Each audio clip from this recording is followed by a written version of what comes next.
और अब आपको किसानों से जुड़ी हुई एक बड़ी खबर हम दिखाने जा रहे हैं, जिस पर दिन भर हमारी नजर बनी हुई है। किसान आंदोलन को मिला है खाप का समर्थन। आज 84 खाप चौधरियों का दिल्ली जाने का ऐलान है।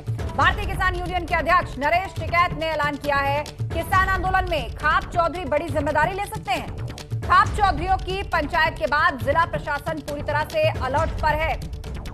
नरेश टिकैत आपको बता दें, बागपत से होते हुए आज दिल्ली जाने वाले हैं।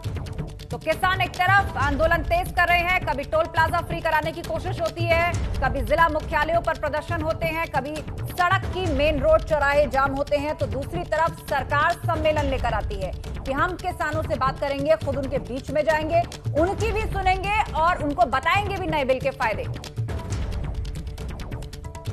सीधे अब आपको लिए चलते हैं, बलराम पांडे मुजफ्फरनगर से हमारे साथ जुड़े हुए हैं। बलराम, बताइएगा इस वक्त की ताजा तस्वीर, कुछ हलचल बढ़ती आपको दिख रही है? खाप पंचायत होने जा रही है, नरेश टिकैत आज दिल्ली आ सकते हैं। देखिए, आज तक कुछ ही देर में नरेश टिकैत खाप पंचायत के चौधरियों के साथ यूपी बॉर्डर के लिए कूच करेंगे, लेकिन जो प्रशासन है वो पूरी तरीके से मुस्तैद दिख रहा है।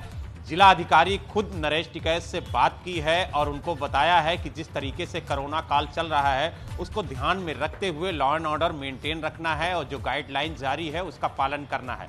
लेकिन नरेश टिकैत ने साफ कह दिया है प्रशासन से कि वो यूपी बॉर्डर जाके रहेंगे और आज वहां पे जो महापंचायत आयोजित की गई है उसमें वो शामिल होंगे, क्योंकि जिस तरीके से सरकार लगातार किसानों की उपेक्षा कर रहा है, लगातार बातचीत विफल हो रही है, उसको लेकर के भारतीय किसान यूनियन अब अग्रेसिव मूड में आ गया है और वो अब आर पार की लड़ाई करने के मूड में है। क्योंकि जब तक सरकार इन तीनों बिलों को वापस नहीं लेती है तब तक भारतीय किसान यूनियन के जो कार्यकर्ता दिल्ली की सीमाओं पर डटे हुए हैं वो वापस नहीं आएंगे। और अब जब नरेश टिकैत स्वयं राष्ट्रीय अध्यक्ष अगर कार्यकर्ताओं का हौसला बढ़ाने के लिए खाप पंचायत के चौधरियों के साथ अगर पहुंच रहे हो तो ऐसे में जो कार्यकर्ता हैं उनका मनोबल भी बढ़ता है, क्योंकि नरेश टिकैत ने साफ कहा है कि आज 17 तारीख है और जो उनके पिता थे चौधरी महेंद्र टिकैत वो 17 तारीख को ही पंचायत बलराम आप हमारे साथ बने रहिए, अपडेट्स के लिए फिलहाल आपके पास आएंगे, लेकिन बड़ी खबर आप दे रहे हैं कि दिल्ली जाने की कोशिश करेंगे। सवाल ये कि क्या दिल्ली जाने दिया जाएगा, पहुंचने दिया जाएगा या नहीं, इस पर भी रहेगी नजर।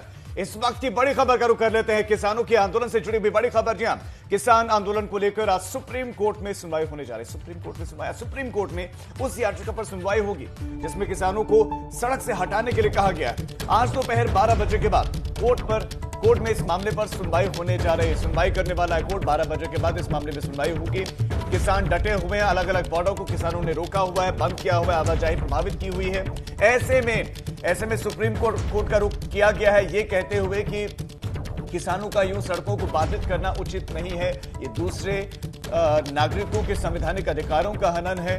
ऐसे में वो विचरण नहीं कर पा रहे, आ जा नहीं पा रहे क्योंकि प्रभावित हो रहे हैं। वैसे में किसानों को हटाने की मांग की गई है कि सुप्रीम कोर्ट इसमें कोई स्टेप ले, किसानों को वहां से हटाए। सुप्रीम कोर्ट में आज सुनवाई होने वाली है सड़क से हटाने के लिए। इसमें किसानों को कहा गया है सुप्रीम कोर्ट में 12 बजे के बाद कोर्ट इस मामले की सुनवाई करेगा।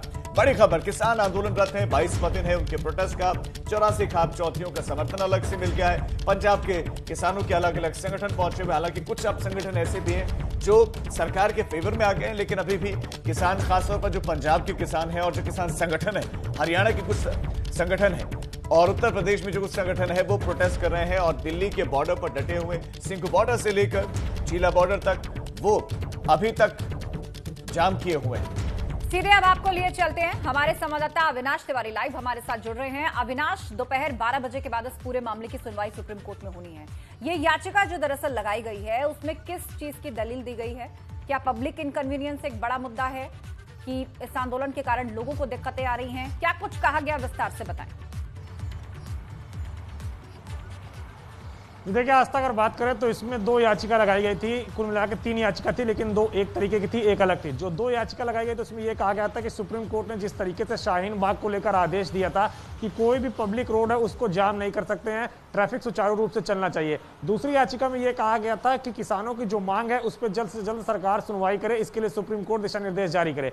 जिस पर सुप्रीम कोर्ट ने कल सॉलिसिटर जनरल तुषार मेहता से पूछा, आप लोगों ने मार्ग को अवरोध क्यों करके रखा है, जिसके जवाब में केंद्र सरकार की ओर से पेश हुए सॉलिसिटर सॉलिसिटर जनरल ने कहा कि पुलिस प्रशासन को लगता है इसी वजह से मार्ग जाम किया गया है। जिसके बाद सुप्रीम कोर्ट ने यह भी टिप्पणी की कि शाहीन बाग का मामला अलग था और ये मामला अलग है, इसलिए लिहाजा सभी मामलों में एक तरीके से बर्ताव नहीं किया जा सकता है। लेकिन इस मामले को सुलझाने के लिए एक कमेटी बनाई जाएगी जिसमें सरकार की ओर से कुछ लोगों को, कुछ लोग किसान संगठन की ओर से होंगे। क्योंकि कल से किसान संगठन की ओर से कोई वकील नहीं पेश हुआ था, लिहाजा उनको भी पक्ष बनाने के लिए सुप्रीम कोर्ट ने निर्देश जारी किया है, जिसमें 8 किसान संगठन को पक्ष बनाया गया है, जिसमें भारतीय किसान यूनियन राकेश टिकैत का गुट भी शामिल है। इसके अलावा 7 गुट पंजाब से भी शामिल है, जिसमें भारतीय किसान यूनियन लोखावाल, भारतीय किसान यूनियन राज्यवाल, तो ये तमाम सारे जो गुट हैं जिनकी आज पक्ष सुनेगा सुप्रीम कोर्ट, इनके पक्ष सुनने के बाद बिल्कुल और बहुत अहम हो जाएगा। आप नजर बनाकर रखिए अविनाश कि दरअसल कोर्ट क्या कोई खास टिप्पणी करता है या किसी तरह का आज कोई फैसला दे देता है। बहुत बहुत धन्यवाद चर्चा के लिए।